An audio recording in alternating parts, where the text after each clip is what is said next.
หรือมึงสดตลอดเลยบ่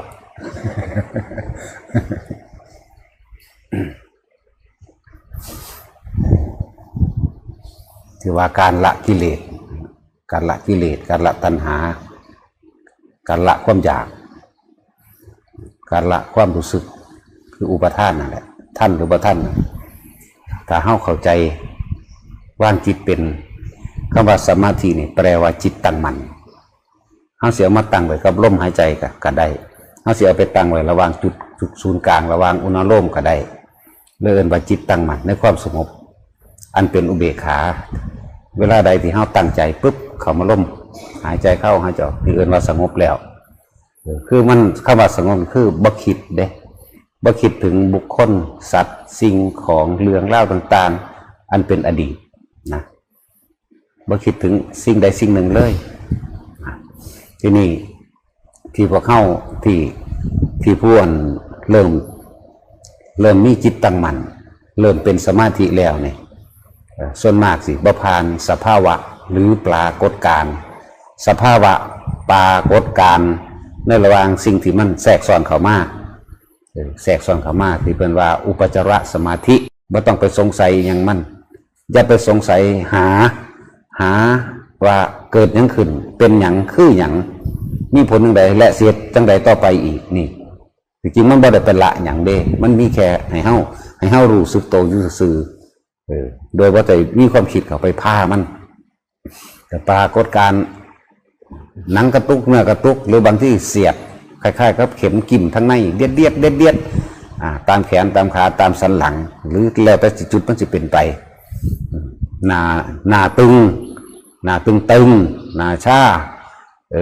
ตึงไข่กับหมดกับแม่งกับยังสิไตกับช่างมันบ่ต้องไปคิดหาเหตุผลคือกัน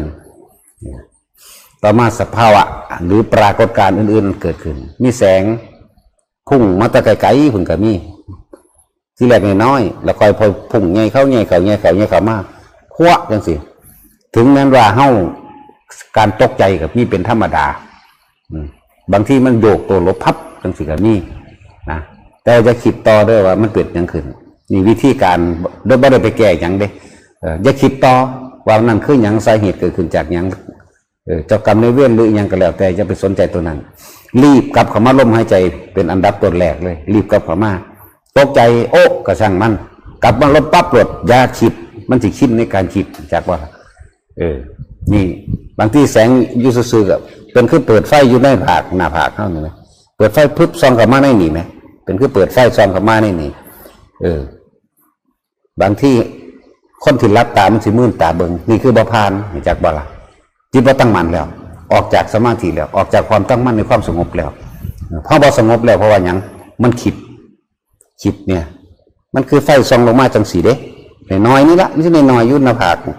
น้อยนี่ละปึ๊บก็มาถึงบางคนที่รับตากับมื่นตาเบิ่งปึ๊บเลยออกแล้ว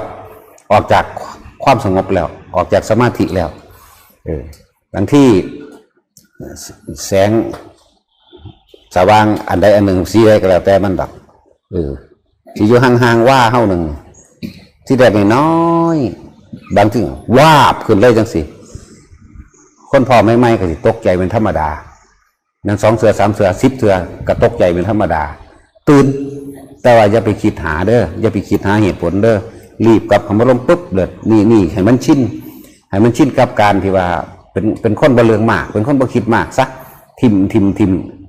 มันคือหยังก็บ่ต้องไปถามมันแค่ว่าปรากฏการณ์อันใดหนึ่งที่เกิดขึ้นแล้วก็ดับไปเท่านั้นเด้หูจักคำว่าเกิดแล้วก็ดับบ่แค่นี้นึงเด้ที่เฮาเที่ยวไปถามหาผู้นั้นเที่ยวไปถามความหมายน้ำผู้นี้จังสั่นสิหาซื้อมันหาความหมายมันนั่นเลยว่าฟุ้งซ่านไปแล้วนี่แหละว่าต้องไปอีหยังกับมันหลายอย่างก็นี่ เป็นเสียงกับสั่งมันเป็นเสียงสวดมนต์มาจากทั้งฝ่าก็บ่ต้องไปสนใจอยู่กับความตั้งมั่นคือสมาธิของเฮาเองอันใดหนึ่งที่ว่าล่มมั่งอุณาล่มมั่งทำกลางอกมั่งอยู่จังสี่เสียงสวดมนต์จากท้องฟ้าเสียงหัวเราะเสียงเล่นดนตรีโบราณคือเสียงของกองเสียงวงเสียงแฮอย่างก็แล้วแต่อย่าส่งความคิดออกไปว่าเทวดามาเอาบุญบ่อันนั้นบ่อันนี้บ่หยุด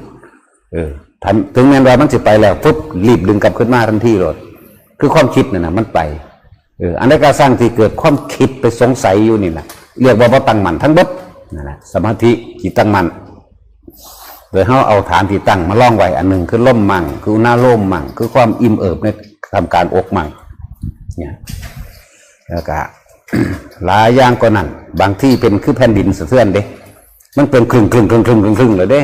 ก้อนหินก้อนดินก้อนหินก้อนหรือว่าพื้นที่ที่เขานั่งนั่นแหละมันคือเขานั่งอยู่ระหว่าง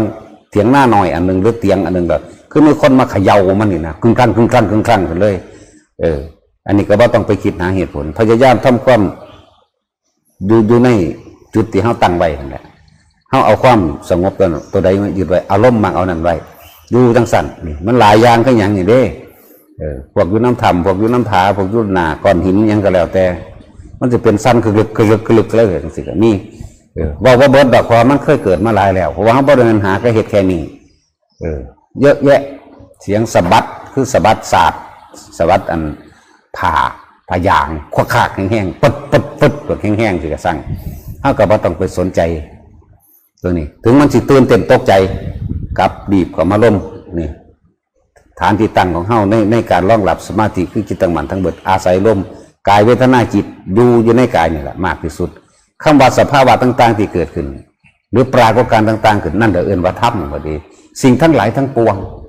มีความเกิดขึ้นเป็นธรรมดามีความดับไปเป็นธรรมดาพวกเฮาจึงไม่ควรเข้าไปยึดมั่นถือมั่นเข้ามายึดมั่นถือมั่นคือคิดหาเหตุผลร้ายดีคิดหาเหตุผลร้ายหรือดีเกิดยังขึ้นและมันก็หลายอย่างก็นี่ แม้กระทั่งบามีปรากฏการณ์อันมีประสงค์ตะการโบราณมาบอกเราชื่อนั้นชื่อนี้มาแสดงนั้นนี่ให้ฟังให้เบิ่งอย่าเชื่ออย่าทำตามขนาดนั้นเด้อแม้ขนาดนั้นนักเข้าไปอีกมีพระพุทธเจ้าเสด็จมาพร้อมภาษาวกอย่าเชื่อเข้าใจวะเห็นซื่อๆอย่าเชื่ออย่าทำตามอย่าทำการลุกขึ้นทำความเคารพจักบ่ล่ะเฮาสิเห็นแต่เฮาผู้เดียวเด้นั่นแหละจังบอกว่าปรากฏการณ์ต่างๆมีความเกิดมีความดับเป็นธรรมดาเฮาเห็นจริงอยู่ดอกแต่ว่ามันจริงแต่เฮาผู้เดียวแต่ว่าจะเข้าไปถือเอาว่ามันจริงเด้เนี่ยปรากฏการณ์ทั้งหลายเหล่านี้ แม้นเห็นพระพุทธเจ้าอยู่ต่อหน้าก็บ่ต้องไปทำการลุกลับจักบ่ล่ะเพิ่นก็บอกไว้แล้วหลังจากเล่าตถาคตเข้าสู่อนุปาทิเสสนิพพานนี่ต่อไปนี้เทวดาและมนุษย์ทั้งหลายจักไม่เห็นเราตถาคตผู้ใดกล่าวว่าเห็นเราตถาคตผู้นั้นกล่าวคำไม่จริงนั่นแหละแม้นพวกเข้าแม้นผู้ในระหว่างท่ามกลางแห่งความสงบทั้งหลายที่พวกเธอกำลังเจริญสติเจริญปัญญาอย่างก็แล้วแต่นี่เป็นว่าแม้พบเราตถาคตระหว่างทางพวกเธอก็จงอย่าเชื่อเห็นบ่ดิอย่าเชื่ออย่าทำการลุกลับอย่าทำการเคารพนะทุกอย่างมันเกิดมันดับความหมายเพิ่นบ่ต้องให้เข้าไปขนาดนั้นนี่จังเอิ้นว่าปล่อยว่างเฮาบ่ได้ปล่อยว่างเพียงแต่ว่าไม่สนใจเข้าไปคิดจักว่าล่ะและมีสภาพอีกอันหนึ่งสภาวะอันหนึ่งที่ว่าเวลามันเกิดขึ้นที่พวกเขาพากันงงๆอยู่เพราะอาศัยการฝึกเพราะอาศัยการทำให้มากเพราะอาศัยการทำให้บ่อยคือความคิดของเขาไม่ออกจากกายไม่ออกจากสติปัฏฐานที่มั่นคงเราทั้งสี่นี่มีกายมีธนามีจิตของเขาเองนี่ดูเขาและความว่างสิเกิดขึ้นว่างแต่เขาสินี่คือไม่ว่างความคิดเขานิดหนึ่งคือไม่ว่างแต่ความคิดเขาว่าโหว่างจังว่างขนาดโล่งจังขนาดนี่ก็บ่ว่างอีกแต่เขาจะมีแต่แค่ว่าสติรู้อยู่เฉยๆเลยจังแมนเด้อว่างก็ว่างอยู่จังสั่นแต่เหตุจังใดต่อไปบาดนี่บ่ได้เหตุหยังเด้รู้เฉยๆนี่แหละให้มีแต่คำแต่ว่าเพียงแบบแค่มีสติรู้หยังเห็นจังสิแค่มีสติเห็นก็สักแต่ว่าได้ยินก็สักแต่ว่าได้กลิ่นก็สักแต่ว่านี่ไหมไม่ได้จะไปเติมแต้มปรุงแต่งความคิดเข้าไปในหันได้จะไปหาความหมายกับมันเด้บ่มีความหมายเข้าใจว่าบ่มีความหมายแล้วก็จะไปหาเหตุแล้วก็ไม่ต้องไปคิดเอาผลพร้อมว่างก็คือว่างก็ว่างยุ่งสั้นแหละนั่นแหละสภาพเวลามันดับมันก็ดับสั้นจังสั้นแหละนิพพานเรียกว่าดับความคิดนี่แหละ ถ้าพวกเขายังมีความคิดแทรกเข้าไปปุ๊บบ่ดับจากบ่ละเนี่ยทำให้บ่อยทำให้มากเดี๋ยวมันก็ดูเข้ามันเริ่มเกิดกายเขาสิเข้าใจสักวันหนึ่งแต่ถ้าเจอสภาพว่างแบบนี้สักวันหนึ่งเขาสิเข้าใจว่าว่างจากสิ่งที่มีอยู่ว่างทั้งหมดว่างอย่างยิ่งเองนะบัดนี้มันบ่มีการเข้าไปยึดเอาคำว่าสุญญตาก็เกิดขึ้นกับเฮาเองเป็นแค่ซื้อมันซื้อเล่นสภาพนี้เป็นแบบนี้ในความรู้สึกเท่ากับไปเห็นทั้งสี่ซื้อว่าอย่างซื้อเล่นคำว่าสุญญตาว่างจากความเข้าไปยึดมั่นถือมั่นแล้วไม่มีความรู้สึกเข้าไปว่าพอใจอะไรบ่พอใจในสิ่งหรือในปรากฏการณ์ทั้งหลายในปรากฏการณ์ทั้งหลายที่เขาเห็นนั่นแหละที่เขารู้นั่นแหละเลื่อนว่าสุญญตาขาดจากความยึดมั่นถือมั่นเพราะว่าไม่มีอารมณ์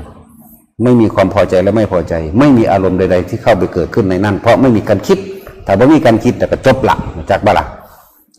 นั่นเป็นเรื่องภายในถ้าเป็นเรื่องเฮ้าคุยกันเรื่องภายนอกก็เป็นการคิดเป็นธรรมดาแต่ในการคิดการแก้ไขปัญหาเหตุการณ์นั้นนี่ไม่มีอารมณ์เข้าไปอยู่ในนั้นทันวางในและนอกก็วางคือกัน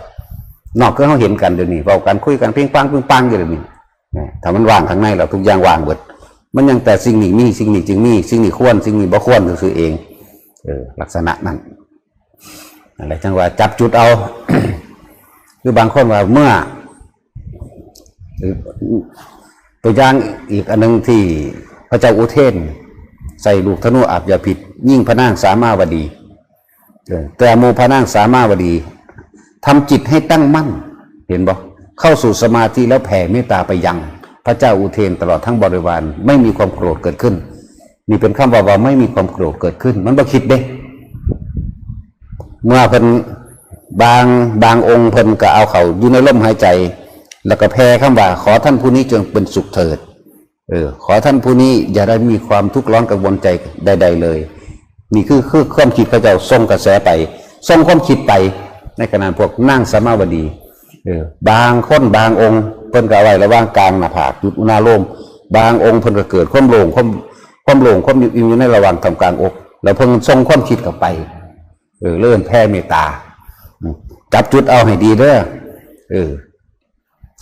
บางองค์เพิ่นจะอายุไว้ระหว่างกลางหน้าผากคืออุณาโลมนี่ศูนย์รวมนี่แล้วเพิ่นถึงนึกออกไปได้บัดนี้นึกออกไปขอท่านผู้นี้จงมีความสุขเถิดขอท่านผู้นี้จงอย่าได้เป็นทุกข์ร้อนกังวลสิ่งใดเลยขอท่านผู้นี้จงมีความสมปรารถนานี่เพิ่นคิดแบบนี้นี่คือยกตัวอย่างมาบอกว่าสมาธิเข้าสมาธิเจริญสมาธิแล้วแผ่เมตตาแผ่แบบไหนเรียกว่าเอาจุดใดจุดหนึ่งเฮ้านี่เอาจุดกลางหน้าผากโหลดอุณาโลมโหลดว่าเฮ้ามีความสงบนิ่มๆนวลๆอยู่กลางหน้าผากปุ๊บคนที่เฮ้าจำได้คนที่เฮ้าเคยเห็นอย่างสินะเฮ้าสิแผ่เมตตาคนก็เกิดมโนภาพของมันเกิดขึ้นมาเองปุ๊บแล้วก็แผ่ออกไปขอผลทานบุญกุศลกรรมดีที่ข้าพเจ้ากระทำมาทั้งหมดนี่จงถึงแด่เนี่ยออกสื่อก็ได้แต่มันมีสื่อแต่บ้องแจ็คสื่อกับรูปหน้าตาของเขาเองเป็นปรากฏนี่เป็นนกตัวอย่างให้จับเอาเทคนิคของไฟของมันเด้อว่าให้แต่ละคนนั่นน่ะไปแตกแขนงเอาเองเข้าใจคำว่าแตกแขนงเอาเองบ่เด้อนี่บ่แม่นว่าสิเหมือนกันทั้งหมดปัญญาไผปัญญามันนั่นแหละปัญญาไผปัญญามันการละกิเลสจริงๆมันน่ะมันไม่ได้ละแต่ว่ามันรู้มาจากบ่มันรู้ซื่อๆนี่แหละรู้อยู่ไสรู้อยู่ในลมหายใจเจ้าของนี่ก็เอิ้นละแล้วเนี่ยเป็นรู้อยู่ในลมหายใจตอนนั้นเฮาบ่คิดถึงหยังนี่มันเกิดหยังบ่ได้เกิดอารมณ์บ่ได้แม้ถ้าเฮาบ่คิดถึงหยังอารมณ์พอใจก็ไม่พอใจนี่ดับไปละนี่แหละวิธีดับภพบางคนก็เอาไว้กลางหน้าผากบางคนก็มีความรู้สึกตัวอยู่ในระหว่างหัวมั่งเย็นเข้าในกลางสมองมั่งเย็นระหว่างท่ามกลางอกมั่งว่างมั่งโล่งมั่งอันตัวว่างอันตัวโล่งนั่นมันก็บอกบ่ถูกจักว่าล่ะนี่สิว่าว่างอยู่หันว่างอยู่นี่มันก็ว่าบ่ได้จักว่าเป็นทั้งสั้นแล้วจับจุดเอาไผเอามันเด้อบางคนก็เข้าใจคำหนึ่งบางคนก็บ่เข้าใจคำหนึ่งเด้อจะเหมือนกันทั้งหมดบ่แม่นเพราะว่าการรู้ธรรมเห็นธรรมหรือการบรรลุธรรมนี่บ่มีกฎตายโตแล้วแต่ไผแต่เล่าใจว่าล่ะไปคิดเอาเองแตกแขนงเอาเองฝึกของไผของมันประสบการณ์ความเพียรไผมันเด้แหละเอาพอ